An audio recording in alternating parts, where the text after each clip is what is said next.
إن الحمد لله نحمده ونستعينه ونستغفره ونعوذ بالله من شرور أنفسنا ومن سيئات أعمالنا من يهده الله فلا مضل له ومن يضلل فلا هادي له وأشهد أن لا إله إلا الله وحده لا شريك له وأشهد أن محمدا عبده ورسوله أما بعد فإن خير الحديث كتاب الله وخير الهدي هدي محمد صلى الله عليه وسلم وشر الأمور محدثاتها وكل محدثة بدعة وكل بدعة ضلالة وكل ضلالة في النار.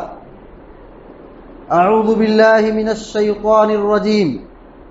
يوم نقول لجهنم هل امتلأت وتقول هل من مزيد وأزلفت الجنة للمتقين غير بعيد هذا ما توعدون لكل أواب حفيظ من خشي الرحمن بالغيب وجاء بقلب منيب ادخلوها بسلام ذلك يوم الخلود لهم ما يشاءون فيها ولدينا مزيد. فقال الله عز وجل والذين جاءوا من بعدهم يقولون ربنا اغفر لنا ولإخواننا الذين سبقونا بالإيمان ولا تجعل في قلوبنا غلا للذين آمنوا ربنا إنك رؤوف رحيم. وقال النبي صلى الله عليه وسلم دعوة المرء المسلم لأخيه بظهر الغيب مستجابة عند رأسه ملك مؤكل كلما دعا لأخيه بخير قال الملك المؤكل به آمين ولك بمثل رواه مسلم.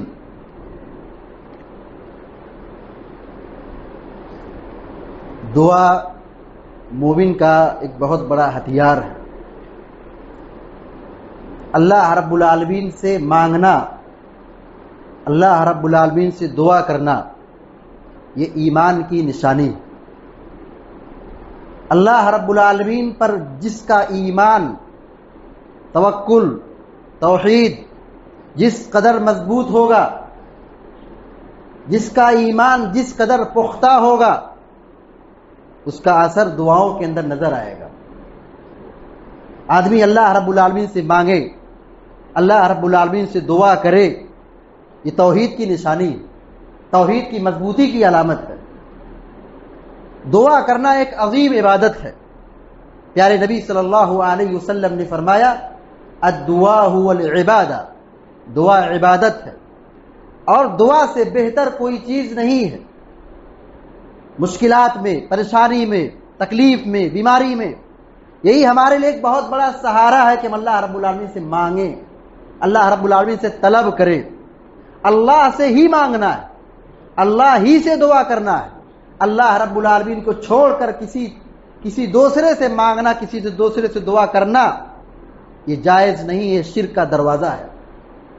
انبیاء علیہ الصلاۃ والتسلیم اپنے لیے دعائیں کرتے تھے، اللہ سے مانگتے تھے اور اپنی دعاؤں میں اپنے لیے جہاں دعا کرتے تھے وہیں اپنے گھر والوں کے لیے، اپنے دوست احباب کے لیے، عام مسلمانوں کے لیے بھی دعا کرتے تھے. آج کے اس جمعے کے خطبے کا عنوان یہی ہے کہ مومنوں کے حق میں دعا کرنا، مسلمانوں کے حق میں دعا کرنا، عام مسلمانوں کے حق میں دعا کرنا یہ انبیاء کی سنت رہی ہے. انبیاء علیہ الصلاۃ والتسلیم جہاں اپنے لیے دعائیں کرتے تھے وہیں عام مسلمانوں کے لیے دعائیں کرتے تھے. اس روئے زمین پر سب سے پہلے رسول نوح علیہ الصلاۃ والتسلیم ہے. نوح علیہ السلام کی دعاؤں کو آپ دیکھیں، اللہ رب العالمین ان کی دعاؤں کو ذکر کیا ہے. ربنا اغفر لی ولوالدی ولمن دخل بیتی مؤمنا وللمؤمنین والمؤمنات. سورہ نوح کی بالکل اخیر کی آیت ہے. کہ حضرت نوح علیہ السلام نے دعا کی، اے ہمارے رب تو مجھے معاف کر دے، مجھے بخش دے، اور میرے والدین کو معاف کر دے، میرے والدین کو بخش دے، وَلِمَنْ دَخَلَ بَيْتِيَ مُؤْمِنًا، اور جو ایمان کی حالت میں میرے گھر میں داخل ہو جائے، یعنی میری فیملی میں، میرے گھر والوں میں جو مومن ہو جائے، اسلام قبول کر، اس کو بھی معاف کر دے۔ پہلے اپنے لیے دعا، پھر اپنے گھر والوں کے لیے دعا، وَلِلْمُؤْمِنِينَ وَالْمُؤْمِنَاتِ، اور تمام مومنوں کو اور تمام مومنہ خاتون کو بخش دے۔ عام مسلمانوں کے لیے دعا۔ دعا کا ادب یہ ہے، دعا کا سلیقہ یہ ہے، دعا کا طریقہ یہ ہے کہ ہم پہلے اللہ رب العالمین کی خوب تعریف بیان کریں، اللہ کی حمد و ثنا بیان کریں، اور پھر اپنے لیے جو دعا کرنا ہے اپنے لیے دعا کریں، اپنے گھر والوں کے لیے دعا کریں، اور عام مسلمانوں کے لیے دعا کریں۔ اس راستے سے یا اس طریقے سے دعا کرنے سے دعا قبول ہوتی ہے۔ جیسا کہ کہا گیا، بتایا گیا کہ عام مسلمانوں کے لیے دعا کرنا یہ انبیاء کی سنت رہی ہے، انبیاء کا طریقہ رہا ہے۔ نوح علیہ السلام نے اپنی قوم کے لیے جو دعائیں کی، عام مسلمانوں کے لیے دعائیں کی، قرآن نے اس کو ذکر فرمایا ہے۔ ابراہیم علیہ الصلاۃ والتسلیم، ان کی دعاؤں کو قرآن نے بڑی تفصیل سے ذکر کیا ہے۔ سورہ ابراہیم کے اندر اللہ رب العالمین نے ان کی متعدد دعاؤں کو ذکر کیا ہے۔ ایک دعا ان کی یہ تھی، ربنا اغفر لی ولوالدی وللمؤمنین یوم یقوم الحساب، اے میرے رب تو مجھ کو معاف کر دے، میرے والدین کو معاف کر دے، اور مومنوں کو معاف کر دے اس دن جس دن حساب و کتاب کے لوگ کھڑے ہوں گے۔ یہاں ابراہیم علیہ السلام اپنے والدین کے حق میں دعا کر رہے ہیں، جبکہ ان کے والدین کیسے تھے؟ ایمان نہیں لائے تھے۔ یہ اس وقت کی بات ہے جب منع نہیں کیا گیا تھا۔ تو یہاں پر ایک ادب بتایا گیا ہے، یہاں پر ایک دعا کا طریقہ بتایا گیا ہے کہ اپنے لیے دعا، اور اپنی دعاؤں میں اپنے مسلمانوں کے لیے، عام لوگوں کے لیے دعا کرنا یہ بہت ضروری ہے، اور یہ دعا کی قبولیت کا حصہ ہے۔ ابراہیم علیہ السلام نے ایک دعا یہ بھی کی تھی، ربنا وابعث فیہم رسولا، اے رب العالمین اس سرزمین عرب پر ایک ایسے رسول کو بھیج۔ ابراہیم علیہ السلام کی اس دعا کو کیا ضرورت ہے کہ ایک رسول کو بھیج؟ ان کی کیا ضرورت تھی؟ اس میں ان کا کیا فائدہ تھا کہ ابراہیم علیہ السلام پیارے نبی صلی اللہ علیہ وسلم کی بعثت سے ہزاروں سال پہلے یہ دعا کر رہے ہیں کہ اے میرے رب تو اس سرزمین پر، سرزمین عرب پر، مکہ کی سرزمین پر، جہاں آبادی کی شروعات ہو رہی ہے، جہاں پر نسل کی شروعات ہو رہی ہے، یہاں ایک نیا ماحول بن رہا ہے، نئی فضا قائم ہو رہی ہے، نئی آبادی قائم ہو رہی ہے، اس سرزمین کے لیے ایسے رسول کو بھیج جو ان کو تیری آیتیں پڑھ کر سنائے، انہیں توحید کا درس دے، ان کا تزکیہ کرے، ان کی دلوں کی صفائی کرے، کتاب و حکمت کی تعلیم دے۔ یہ دعا کب قبول ہوئی؟ پیارے نبی صلی اللہ علیہ وسلم سرزمین عرب کے اندر، مکہ کے اندر ابراہیم علیہ السلام اور اسماعیل علیہ السلام کی بات پہلے رسول ہے۔ اس بیچ میں ابراہیم علیہ السلام کے بعد، اسماعیل علیہ السلام کے بعد سرزمین عرب پر کوئی رسول نہیں آیا۔ تو ابراہیم علیہ السلام نے اپنے لیے دعا کی، اور اس سرزمین پر بسنے والے لوگوں کی ہدایت کے لیے ایک رسول کی آمد کی دعا کی۔ عام مسلمانوں کے لیے دعا کرنا یہ انبیاء کا طریقہ رہا ہے۔ پیارے نبی صلی اللہ علیہ وسلم کو یہ حکم دیا گیا تھا، پیارے نبی صلی اللہ علیہ وسلم کو یہ تعلیم دی گئی تھی کہ آپ اپنے لیے بھی دعا کیجئے، اور اپنے مسلمانوں کے لیے، عام مسلمانوں کے لیے بھی دعا کیجئے۔ سورہ محمد میں اللہ نے فرمایا فَاعْلَمْ أَنَّهُ لَا إِلَهَ إِلَّا اللَّهُ، یہ جان لو کہ اللہ کے علاوہ کوئی معبود نہیں، اللہ رب العالمین کے علاوہ کوئی معبود نہیں، اللہ حقیقی معبود ہے، وہی سچا معبود ہے، اس کے علاوہ جتنے بھی معبود بنے بیٹھے ہیں سب باطل ہیں، سب جھوٹ ہیں۔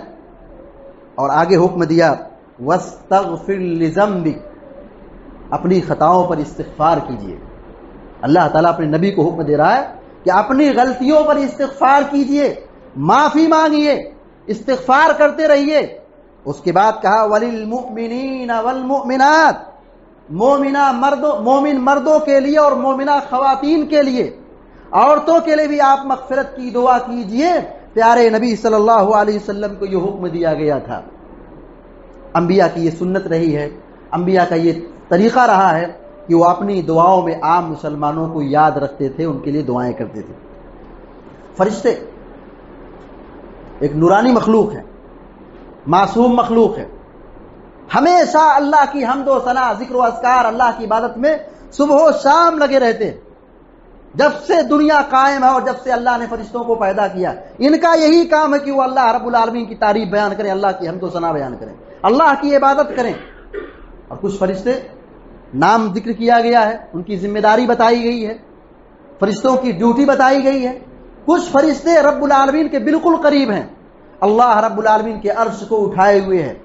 ایسے مقرب فرشتے جو رب العالمین سے انتہائی قریب ہے اور رب العالمین کے عرش کو اٹھائے ہوئے ہیں، فرشتے کیا دعا کرتے ہیں؟ اللہ رب العالمین نے فرمایا الذین یحملون العرش، وہ لوگ جو عرش کو اٹھائے ہوئے ہیں۔ کون اٹھائے ہوئے؟ فرشتے۔ ومن حولہ، اور جو اس عرش کے اطراف میں ہیں، اللہ رب العالمین کے آس پاس ہیں، عرش کے پاس ہے۔ یسبحون بحمد ربی، وہ فرشتے اپنے رب کی حمد و ثنا بیان کرتے ہیں، اللہ کی تعریف بیان کرتے ہیں، اللہ کی عبادت کرتے ہیں۔ وَيُؤْمِنُونَ بِهِ، اور اپنے رب پر ایمان رکھتے ہیں، یقین رکھتے ہیں۔ وَيَسْتَغْفِرُونَ لِلَّذِينَ آمَنُوا، وَيَسْتَغْفِرُونَ لِلَّذِينَ آمَنُوا، یہ مقرب فرشتے جو رب سے بالکل قریب ہیں، یہ اہل ایمان کے لیے مغفرت کی دعائیں کر رہے ہیں۔ کیا رشتہ ہے؟ کیا رشتہ ہے اہل ایمان کا فرشتوں سے کہ وہ اللہ رب العالمین سے بالکل قریب ہیں، عرش کو اٹھائے ہوئے ہیں اور اہل ایمان کے لیے مغفرت کی دعائیں کر رہے ہیں۔ یہ ایمان کی عظمت ہے، یہ ایمان کی عظمت ہے کہ فرشتے ہمارے لیے، اہل ایمان کے لیے مغفرت کی دعائیں کرتے ہیں۔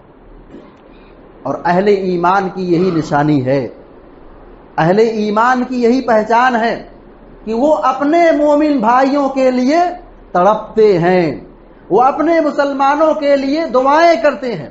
دیکھیں صحابہ اکرام کے بعد جو مسلمان آئے، اللہ نے ان کے آنے سے پہلے ان کی صفات ذکر کر دی۔ صحابہ اکرام کے بعد جو مسلمان آئے ان کو تابعی کہا جاتا ہے، ان کے بعد جو آئے تبع تابعی کہا جاتا ہے۔ ان کے آنے سے پہلے اللہ رب العالمین نے ان کی ایک خاص صفت بیان فرمائی۔ وہ صفت کیا تھی؟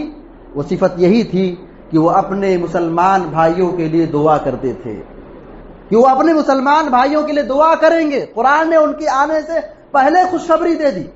اللہ رب العالمین فرماتا ہے والذین جاءوا من بعدہم، وہ لوگ، وہ مسلمان جو صحابہ اکرام کے بعد آئے، صحابہ اکرام کے بعد پیدا ہوئے، یقولون ربنا اغفر لنا ولاخواننا الذین سبقونا بالایمان، وہ یہ دعا کرتے ہیں۔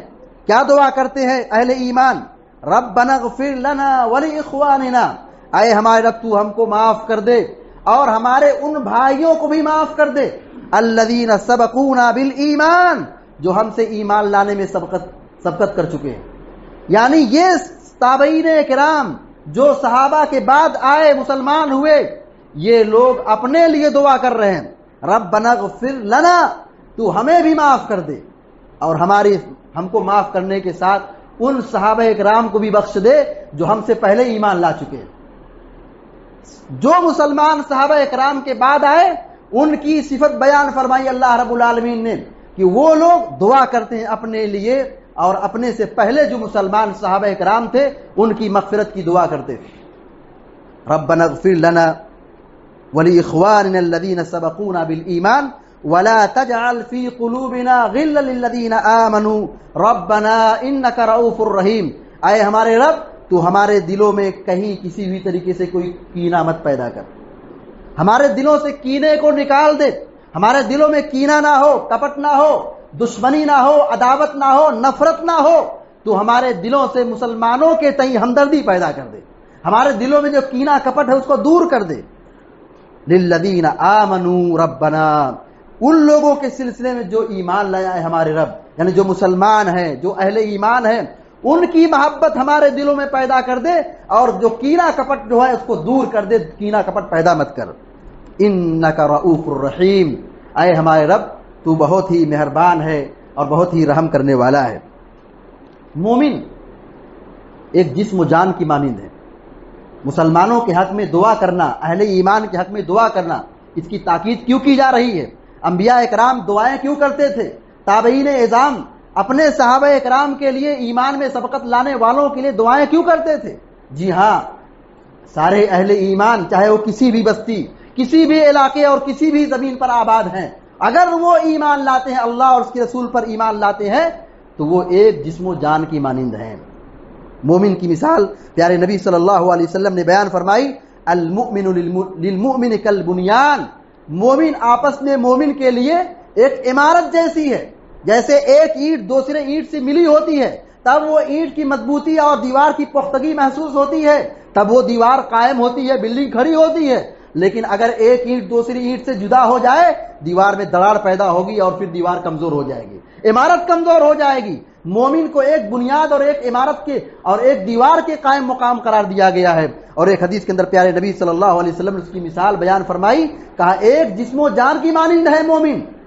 کیا مثال فرمائی؟ کہا اذا اشتكى عضوا تداعى له سائر جسده بالسهر والحمى، کہا جیسے انسان کے جسم میں بخار آ جائے، انسان رات میں سو نہ پائے، جس کے ذریعے سے اس کے جسم میں درد ہوگا، تکلیف ہوگی، نہ سونے کی وجہ سے جو کلفت محسوس ہوتی ہے، ایسی ہی اگر جسم کے کسی حصے میں اگر انسان کو تکلیف پہنچتی ہے تو پورا جسم لرز اٹھتا ہے، پورے جسم میں تکلیف محسوس ہوتی ہے۔ یہی مثال اہل ایمان کی ہے کہ جہاں بھی کسی مسلمان کو تکلیف ہو، اس تکلیف کا احساس ہمیں بھی محسوس ہونا چاہیے، اس تکلیف کا احساس ہمارے دلوں کے اندر بھی ہونا چاہیے۔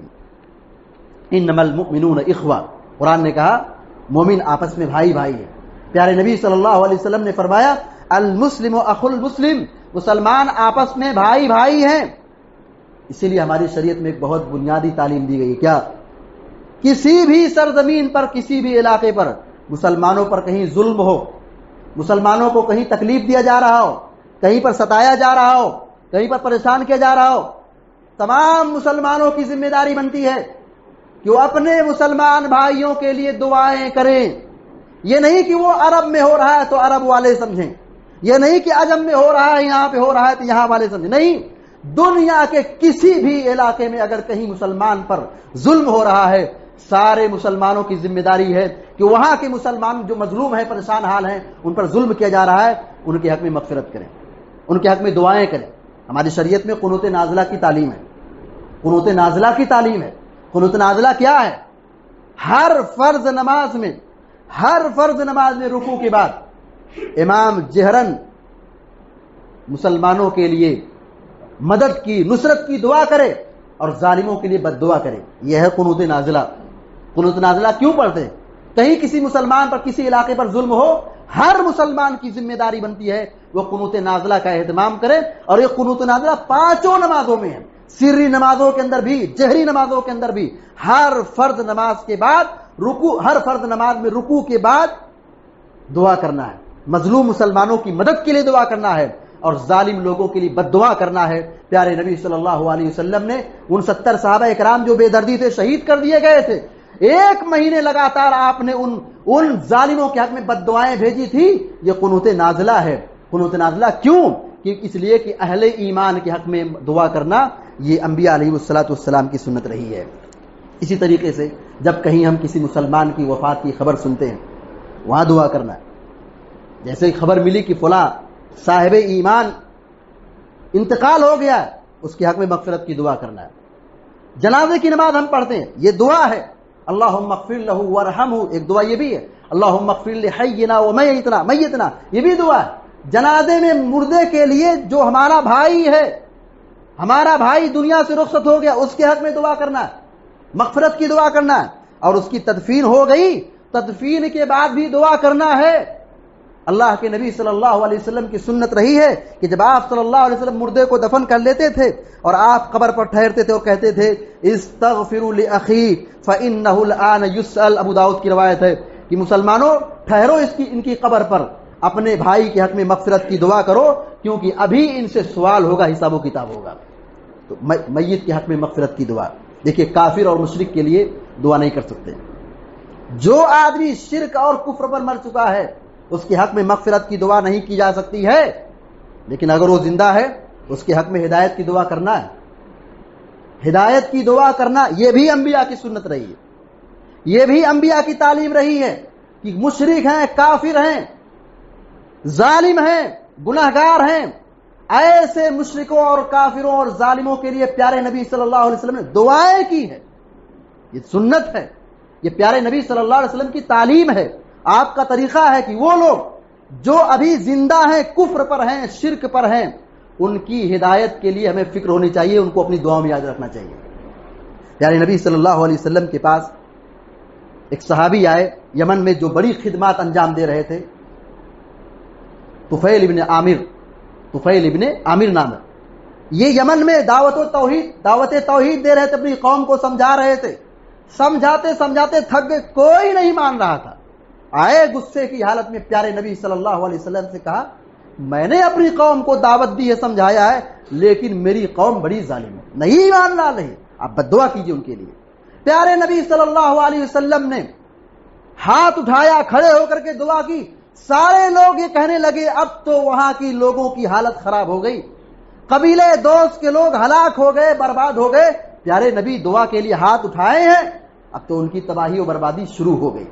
پیارے نبی صلی اللہ علیہ وسلم نے قبیلے دوس کے کافروں کے لیے، مشرکوں کے لیے دعا کی، اللہم اہد دوسا، اللہم اہد دوسا وأت بہم، اے اللہ قبیلے دوس کے لوگوں کو ہدایت دے اور ان کو وہاں سے یہاں لے کر آ، ان کو ہجرت کی توفیق دی، مدینہ کے اندر آئے۔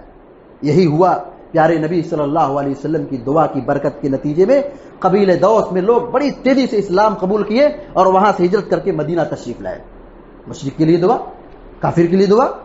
پیارے نبی صلی اللہ علیہ وسلم طائف گئے اور طائف کے لوگوں نے کتنی بدسلوکی کی، پیارے نبی صلی اللہ علیہ وسلم کو اتنا مارا کہ آپ کے جسم سے خون نکل گیا، جسم لہو لہان ہو گیا، جسم چھلنی ہو گیا، بے ہوش ہو گئے۔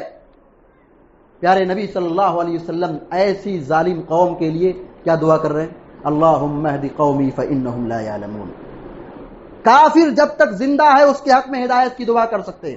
پیارے نبی صلی اللہ علیہ وسلم کی سنت رہی ہے، آپ نے طائف والوں کے لیے ہدایت کی دعا کی۔ اسی طریقے سے پیارے نبی صلی اللہ علیہ وسلم نے جب مکہ کے اندر ظلم عام ہو گیا، اسلام اور مسلمانوں کے اندر ایک طریقے سے کمزوری محسوس ہونے لگی، مسلمان اللہ کی مدد کے لیے انتظار کرنے لگے، اللہ کے نبی صلی اللہ علیہ وسلم نے اسلام اور مسلمانوں کی مضبوطی کے لیے اللہ رب العالمین سے دعا کی کہ اے اللہ، جو تیری نگاہ میں دونوں میں سے جو بہتر ہیں ان کو تو ایمان کی توفیق دے دے۔ اشارہ آپ صلی اللہ علیہ وسلم کا عمر فاروق رضی اللہ تعالیٰ عنہ کی طرف تھا، ابو جہل کی طرف تھا۔ یہ دونوں مسلمانوں کے لیے ایک عذاب اور پریشانی کے سامان تھے، مسلمانوں کو بہت ستاتے تھے، بہت تکلیف دیا کرتے تھے۔ پیارے نبی صلی اللہ علیہ وسلم نے ان دونوں کے حق میں اس طرح دعا کی، ہدایت کی دعا کی، کہا ان دونوں میں تیری نگاہ میں جو پسندیدہ ہے، جو زیادہ بہتر ہے، تو اس میں سے کسی کو ہدایت دے دے۔ اللہ رب العالمین نے عمر فاروق رضی اللہ تعالیٰ عنہ کی اسلام کی توفیق بخشی، وہ مسلمان ہو گئے۔ پیارے نبی صلی اللہ علیہ وسلم کی دعا کی برکت کا نتیجہ ہے۔ اسی طریقے سے مسلمانوں کے حق میں دعا کرنا یہ ہماری دعا کی قبولیت کا سبب ہے۔ ہم مسلمان کے حق میں دعا کریں، یہ ہماری دعا کی قبولیت کا سبب ہے۔ پیارے نبی صلی اللہ علیہ وسلم نے فرمایا، مسلم شریف کی روایت ہے کہ دعوت المرء المسلم لاخیہ بظاہر الغیب، غائبانہ طور پر ہم کسی مسلمان کے حق میں دعا کرتے ہیں، اللہ کے نبی صلی اللہ علیہ وسلم کہتے ہیں مستجابہ، ایسی دعا قبول ہوتی ہے۔ ہم اپنے لیے نہیں، ہم غائبانہ طور پر دوسرے کے لیے دعا کر رہے ہیں۔ اللہ رب العالمین کہتا ہے کہ ایسی دعا قبول ہوتی ہے، اور قبول بھی ہوتی ہے تو اس کے اندر اثر کیا ہے، اس کی اور فضیلت کیا ہے؟ کہا عند راسہ ملک موکل، جب یہ بندہ ہاتھ اٹھاتا ہے، دعا کرتا ہے، اپنے مسلمان بھائی کے لیے دعا کرتا ہے غائبانہ طور پر، تو اللہ تعالیٰ ایک فرشتے کو اس کے سر کے سامنے مسلط کر دیتا ہے، دعا کرنے والے کے سر کے پاس ایک فرشتہ مقرر کر دیتا ہے۔ وہ فرشتہ کیا کرتا ہے؟ کلما دعا لاخیہ بخیر، جب یہ دعا اپنے بھائی کے لیے غائبانہ طور پہ دعا کرتا ہے، قال الملک المؤکل بہ، جو فرشتہ مسلط کیا گیا ہے، مقرر کیا گیا اس کے سر کے پاس، دعا کرنے والے کے پاس، وہ فرشتہ کہتا ہے آمین، اے اللہ تو اس کی دعا کو قبول کر لے۔ فرشتہ دعا کر رہا ہے کہ اے اللہ اس کی دعا کو قبول کر لے۔ وَلَكَ بِمِثْلِ، اور تجھ کو بھی وہی ملے جو تو اپنے بھائی کے لیے دعا کر رہا ہے۔ ہم اپنے مسلمان بھائی کے لیے دعا کریں، اس کا ایک بہت بڑا فائدہ یہ ہوگا کہ ہماری دعائیں قبول ہوگی۔ پیارے نبی صلی اللہ علیہ وسلم نے ایک تعلیم یہ بھی دی ہے کہ اپنے مسلمان بھائی کے حق میں مغفرت کی دعا کرنا، مغفرت کی دعا کرنا اتنی بڑی فضیلت ہے، اتنا بڑا ثواب ہے کہ اگر ہم کہتے ہیں کہ اللہ مسلمانوں کو معاف کر دے، مسلمان سارے لوگ آ گئے، جتنے لوگ زندہ ہیں جتنے لوگ مردہ ہیں سارے مسلمان اس میں داخل ہو گئے، اللہ تبارک و تعالیٰ سارے انسانوں کے برابر، سارے مسلمانوں کے برابر اجر و ثواب دیتا ہے۔ ہم مسلمانوں کی گنتی گن سکتے ہیں کتنے زندہ ہیں کتنے مردہ ہیں؟ نہیں گن سکتے، کوئی کاؤنٹ نہیں کر سکتا ہے، کوئی مشین نہیں بتا سکتی، اتنی نیکی ملتی ہے۔ ہم کہاں ہیں؟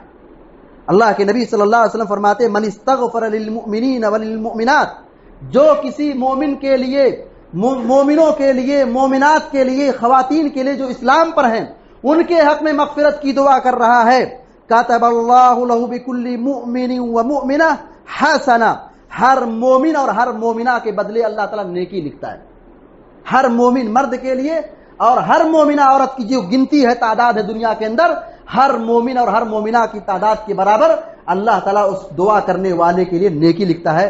صحیح الجامع الصغیر کی روایت ہے، صحیح روایت ہے۔ آج ہم اپنا مزاج دیکھیں، اپنا ماحول دیکھیں، اپنا معاشرہ دیکھیں، اپنی نفسیات چیک کریں، مادیت کا غلبہ ہے، دولت کی پڑی ہے، مفاد پرستی عام ہے، دنیا پرستی عام ہے، ظلم، لعنت، بددعا، حسد، کینہ، کپٹ، جلن، نفرت، لڑائی جھگڑا، ہر طرف کا ماحول ایسا ہی بنا ہوا ہے۔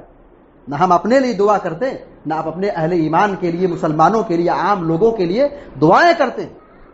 ضرورت اس بات کی ہے کہ ہم ان ساری تعلیمات کو اپنے سامنے رکھیں اور پیارے نبی صلی اللہ علیہ وسلم اور سارے نبیوں کی دعاؤں کو ہم اپنے سامنے رکھیں کہ وہ اپنی دعاؤں میں عام مسلمانوں کو شامل کرتے تھے، ان کے حق میں دعائیں کرتے تھے، ان کی ہدایت کے لیے فکر مند ہوتے تھے، ان کی ہدایت کی دعا کرتے تھے اور ان کی مغفرت کی دعا کرتے تھے۔ زندہ ہو تب بھی، وہ انتقال ہو جائیں تو بھی حق ختم نہیں ہوا ہے، مرنے کے بعد بھی دعاؤں کا